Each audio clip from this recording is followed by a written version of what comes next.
It begins in the early hours of January 8, 1815. The mist clings to the Louisiana swamps. British soldiers, hardened veterans of the Napoleonic Wars, march in perfect formation across a muddy field. Their redcoats are striking against the gray dawn. Drums beat. Officers shout commands. They believe they are on the verge of crushing the Americans and seizing New Orleans. But what awaits them is something far deadlier than they imagined. Behind the Rodriguez Canal, a ragtag American force, farmers, militiamen, native allies, freedmen, Creole volunteers, and even pirates, stand ready under the iron command of Major General Andrew Jackson. The next 2 hours would see one of the most lopsided battles in military history. By the time the smoke cleared, the British suffered over 2,000 casualties. The Americans, barely 70th. And here's the twist. This blood-soaked victory came after the war was already over. This is the story of the Battle of New Orleans, a dramatic, unnecessary clash that made Andrew Jackson a hero, gave the young United States a surge of national pride, and proved that even in war, history doesn't always unfold the way we expect. The War of 1812. A nation at risk. To understand New Orleans, we first need to step back.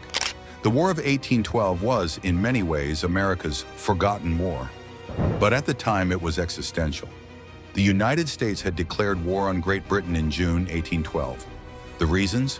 Trade restrictions imposed during Britain's war with Napoleon, the British Navy's practice of impressment, seizing American sailors and forcing them into service, and anger over Britain's support for native resistance on the frontier. But the young republic was unprepared. Its army was small. Its navy, though brave, was no match for Britain's global fleet. Washington, D.C. itself was captured and burned in 1814, the White House and Capitol reduced to smoldering ruins. For many Americans, it looked like the Revolution's hard-won independence might be undone. By late 1814, peace talks were already underway in Ghent, Belgium. But on the battlefield, Britain wanted one last decisive blow. Their target, New Orleans. Why New Orleans? Because it was the gateway to the Mississippi River, the vital artery of American trade. Whoever controlled the port controlled the economic future of the United States. Capture it, and Britain could choke off American expansion, even if peace was declared. Enter Andrew Jackson. To defend the city, America turned to Andrew Jackson. Jackson was a strange choice for a national savior. Born in the Carolinas, he grew up poor, orphaned during the Revolution. He carried deep scars, both physical and emotional, from his childhood. By 1814, he had earned the nickname Old Hickory for his toughness. He was temperamental, aggressive, and utterly relentless in battle. In earlier campaigns, Jackson had crushed Creek resistance in the South, securing lands for American settlement. But he was also known for brutal discipline and a deep distrust of both elites and enemies alike. To his men, he was feared but respected. To his enemies, he was ruthless. When news spread that Britain was preparing an invasion of New Orleans, Jackson sprang into action. He cobbled together a force unlike any America had fielded before. Tennessee and Kentucky militiamen, rough frontiersmen with little training, Creole volunteers from New Orleans, French-speaking locals determined to defend their city, free black soldiers, many of them veterans of earlier conflicts, Choctaw warriors, who allied with the United States against Britain, and, in one of history's strangest alliances, the pirate Jean Lafitte and his smugglers.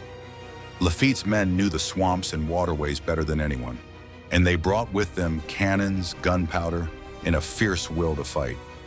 It was a patchwork army, barely 4,000 men against nearly 8,000 seasoned British troops. But Jackson had something the British did not: the terrain. The British arrived in December 1814. The British fleet appeared off the Gulf Coast. These were not raw recruits. Many had fought under Wellington against Napoleon. They were disciplined, confident, and well-supplied. But Jackson moved fast. He ordered his men to fortify the Rodriguez Canal, a ditch just south of New Orleans. His soldiers transformed it into a formidable defensive line. Earthworks reinforced with mud, cotton bales, and artillery placements. Swamps flanked both sides, forcing any attacker to march directly into his guns. Meanwhile, Lafitte's pirates supplied valuable intelligence. They knew every bayou, every backwater, every channel. With their help, Jackson could anticipate British moves before they happened. On Christmas Eve, 1814, while the armies prepared, diplomats in Ghent signed the treaty officially ending the War of 1812. But across the Atlantic, news traveled slowly. The soldiers in Louisiana didn't know peace had already been declared, and so the stage was set for one last, unnecessary battle. January 8, 1815, the Battle of New Orleans. At dawn, the British advanced. Their plan was simple: march in formation across the open ground, overwhelm the American defenses, and seize the city. But as they emerged from the fog, Jackson's men were waiting. From behind earthworks, the Americans unleashed hell. Cannon fire ripped through British ranks. Musket volleys cracked in unison. Sharpshooters picked off officers one by one. The attackers had to cross open ground, made slick with mud, and every step forward cost them dearly. The Choctaw allies harassed British flanks from the swamps. The free black soldiers and Creole volunteers fought side by side with the militiamen. Even Jackson's ragtag recruits, many of whom had never fought in battle, held their ground with ferocity. The British assault collapsed into chaos. Officers tried to rally their men, but it was hopeless. General Edward Pakenham, the British commander, was killed in the fighting. His second-in-command was wounded. The chain of command disintegrated. By the end, over 2,000 British soldiers were dead, wounded, or captured. The Americans had lost around 70. One British officer later admitted it wasn't a battle at all. It was a massacre. Shockwaves across America. News of the victory spread like wildfire. Americans, weary from years of humiliation and defeat, suddenly had a triumph to celebrate. Newspapers declared it a miracle. Songs were written, parades held. It didn't matter that the Treaty of Ghent had already been signed. In fact, few Americans even knew. By the time news of peace reached the United States, the Battle of New Orleans had already become legend. And in that legend, one man stood tallest: Andrew Jackson. Andrew Jackson's rise. The victory at New Orleans transformed Jackson from a regional commander into a national hero. Ordinary Americans admired his toughness, his refusal to back down, his ability to rally a patchwork army and defeat the greatest empire on earth. In the years that followed, Jackson leveraged his fame into political power. He ran for president in 1824, narrowly losing in what his supporters called the corrupt bargain. 4 years later, he won decisively, ushering in what became known as the Age of Jackson. His presidency was controversial. He expanded democracy for white men while brutally displacing Native Americans in the Trail of Tears. He fought the National Bank, clashed with Congress, and reshaped American politics. But none of that would have been possible without New Orleans. Without that lopsided victory, Jackson might have remained just another general. Instead, he became the symbol of a new American identity: tough, independent, and unafraid of great powers. The legacy of New Orleans. The Battle of New Orleans occupies a strange place in history. Militarily, it was unnecessary. The war was already over. Thousands died for no strategic gain, and yet its impact was enormous. It gave Americans pride at a time when their nation felt fragile. It helped erase the humiliation of Washington's burning.